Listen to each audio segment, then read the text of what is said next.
Selamat malam semuanya.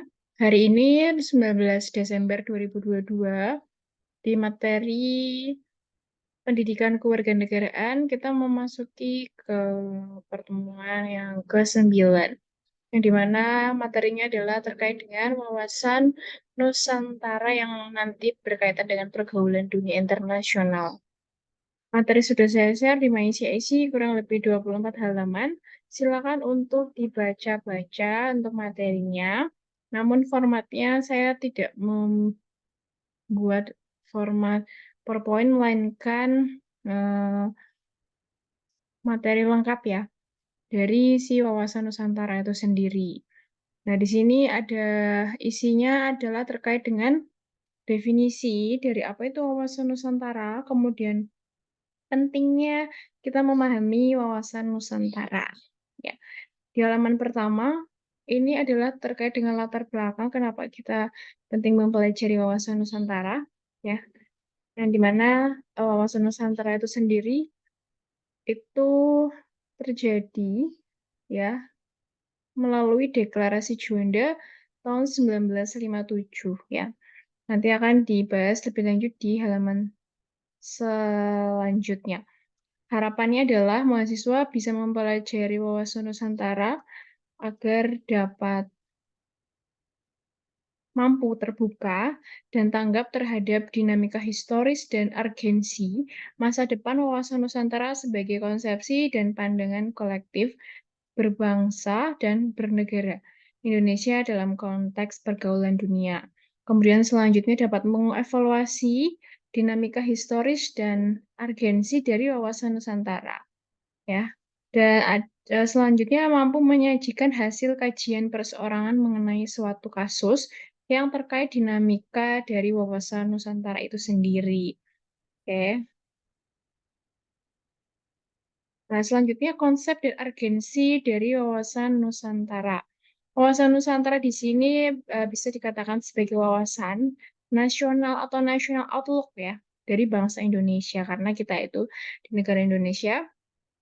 Nah, kemudian eh, namun demikian timbul pernyataan apa arti wawasan Nusantara dan pentingnya bagi kehidupan bangsa dan bernegara. Ya, tentunya sangat penting ya. Nah, ini ada beberapa contoh kasus ya terkait dengan berita terkait dengan pentingnya wawasan Nusantara itu sendiri. Silakan dibaca-baca untuk contoh kasusnya. Kita langsung masuk ke materi dari pada wawasan Nusantara itu sendiri, yang mana definisinya itu ada beberapa pandangan ya dari tokoh atau lembaga. Di sini ada Hasnan Habib, kemudian ada Was Usman, Majelis Permusyawaratan Rakyat tahun 98, dan juga ada Lembaga Ketahanan Nasional tahun 99 yang mengatakan bahwa wawasan Nusantara adalah eh, sesuai dengan definisi mereka masing-masing. Sunan Habib mengatakan bahwa wawasan Nusantara adalah kebulatan wilayah nasional, termasuk satu kesatuan bangsa, satu tujuan dan tekad perjuangan, dan satu kesatuan hukum, satu kesatuan sosial budaya, dan satu kesatuan ekonomi, dan satu kesatuan hankam. Ya. Sedangkan Wan Uskaman mengatakan wawasan Nusantara adalah cara pandang bangsa Indonesia mengenai diri dan tanah airnya sebagai negara kepulauan dengan semua aspek kehidupan dan beragam. Selanjutnya ada juga dari Wan Usman yang mengatakan bahwa Majelis Permusyawaratan Rakyat tahun 98 terkait dengan cara pandang dan sikap bangsa Indonesia mengenai diri dan lingkungannya dengan mengutamakan persatuan dan kesatuan bangsa serta kesatuan wilayah dalam penyelenggaraan kehidupan bermasyarakat, berbangsa, dan bernegara. Dan Lembaga Ketahanan Nasional tahun 99 ini mengatakan bahwa wawasan Nusantara adalah cara pandang dan sikap bangsa Indonesia mengenai diri dan lingkungannya yang serba beragam dan bernilai strategis dengan mengutamakan persatuan dan kesatuan bangsa serta kesatuan wilayah dalam penyelenggaraan kehidupan bermasyarakat, berbangsa, dan bernegara untuk mencapai tujuan nasional. Gitu. Jadi kalau misalnya kita lihat definisi dari para tokoh atau lembaga, wawasan Nusantara itu terkait dengan wilayah ya, wilayah dari bangsa Indonesia itu sendiri. Selain wilayah juga ada hukum, ekonomi, sosial budaya, dan juga hal-hal yang terkait dengan identitas Indonesia. Gitu. Bisa disebut ciri-ciri juga, ya. Tapi kecenderungan itu lebih kepada wilayah yang dimiliki oleh negara Indonesia. Gitu. Yang tentunya harapannya adalah bisa dimanfaatkan dengan baik oleh warga negara Indonesia supaya mendukung kesatuan persatuan bangsa dan juga mampu bergaul karena ini kaitannya dengan pergaulan dunia di internasional sehingga dapat diakui oleh negara lain begitu kurang lebih ya. Ada juga definisi secara bahasa, nanti bisa dibaca sendiri dan juga terminologis ya. Secara terminologis juga ada di sini. Dan ini adalah secara sejarah terkait dengan pengertian dari apa itu wawasan Nusantara. Jadi bisa disebut sebagai ciri-ciri atau identitas ya berarti. Nah, ini seperti pengetahuan akan peta wilayah di Indonesia.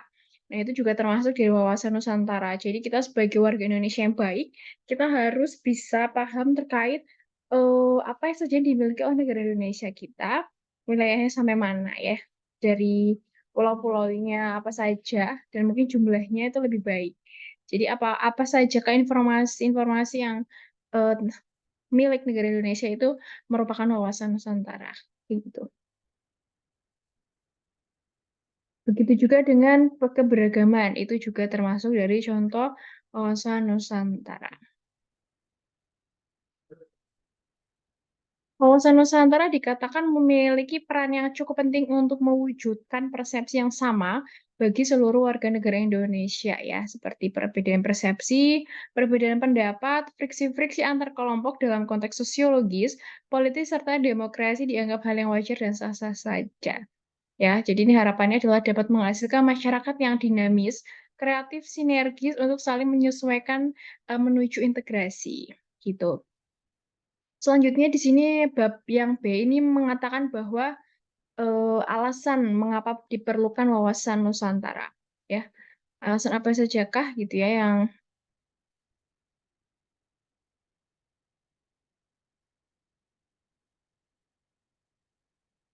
kemudian ada juga cuplikan dari risalah sidang BPU PKI dan PPKI yang tentunya ini kaitannya dengan kondisi Indonesia secara geografis ya.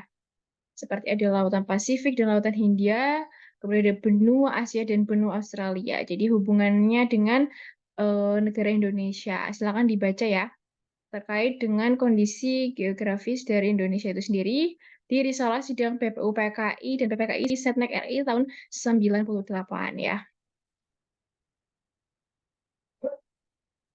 Kemudian di bab yang C, di sini adalah terkait sumber dari historis sosiologis politik tentang wawasan Nusantara.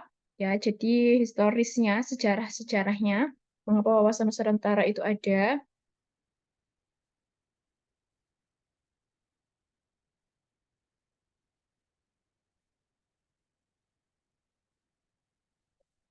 Jadi tadi dikatakan bahwa di awal ya, wawasan Nusantara ini terjadi ketika Perdana Menteri Juanda ini pada tanggal 13 Desember 57 mengeluarkan yang disebut Deklarasi Juanda ya.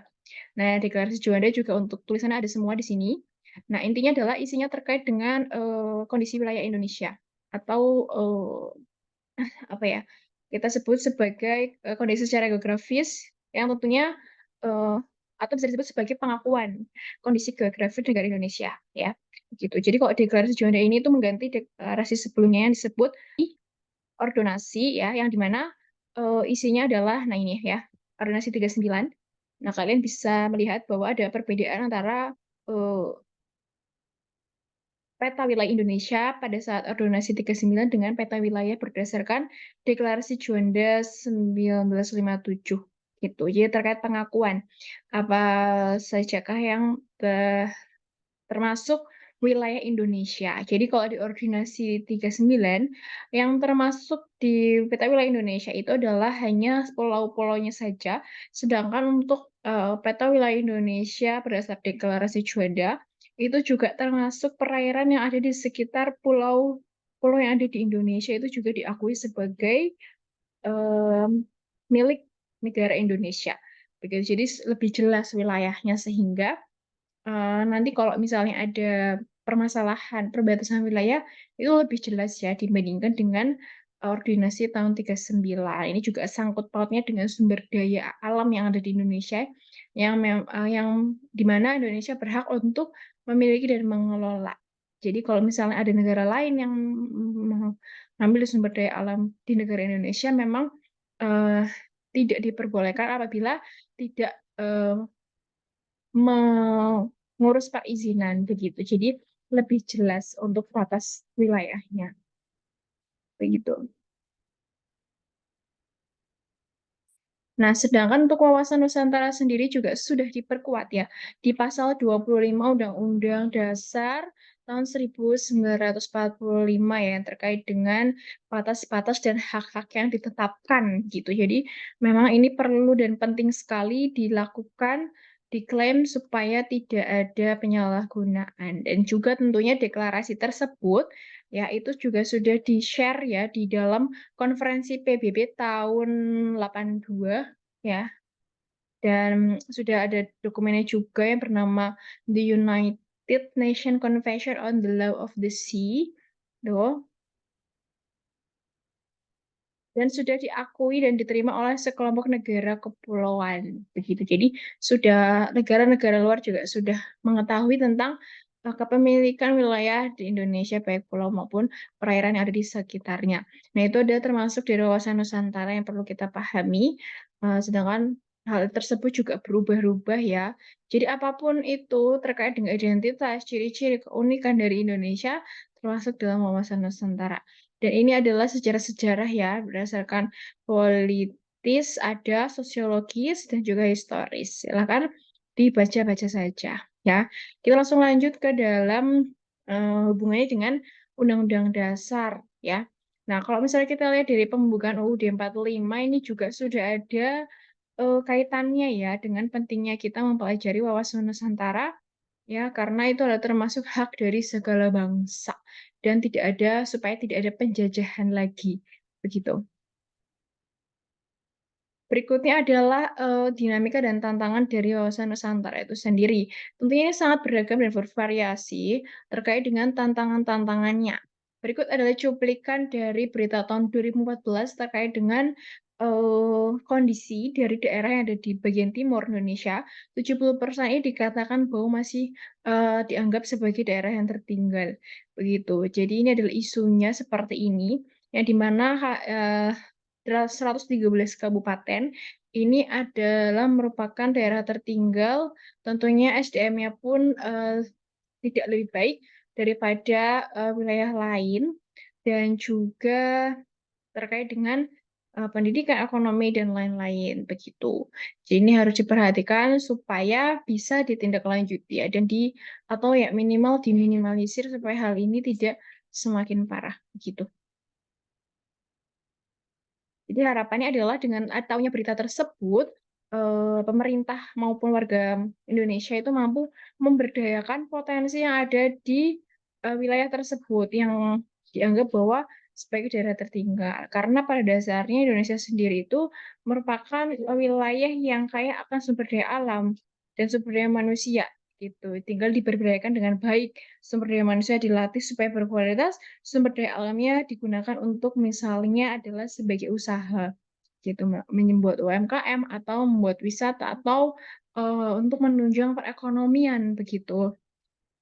Jadi tinggal dimanfaatkan dengan baik, gitu ya. Sehingga kalau misalnya dimanfaatkan dengan baik, otomatis perekonomian akan maju dan kesenjangannya pun akan, eee, tidak terlihat, gitu. Sehingga untuk setiap wilayah di Indonesia itu menjadi sejahtera.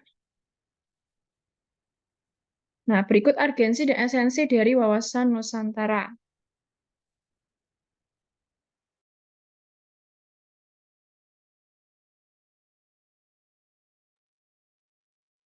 Di sini adalah contoh dari keunikan yang dimiliki oleh bangsa Indonesia, khususnya secara geografis, yang di mana negara Indonesia itu adalah negara kepulauan atau yang disebut archipelago state dengan jumlah 17.508 pulau.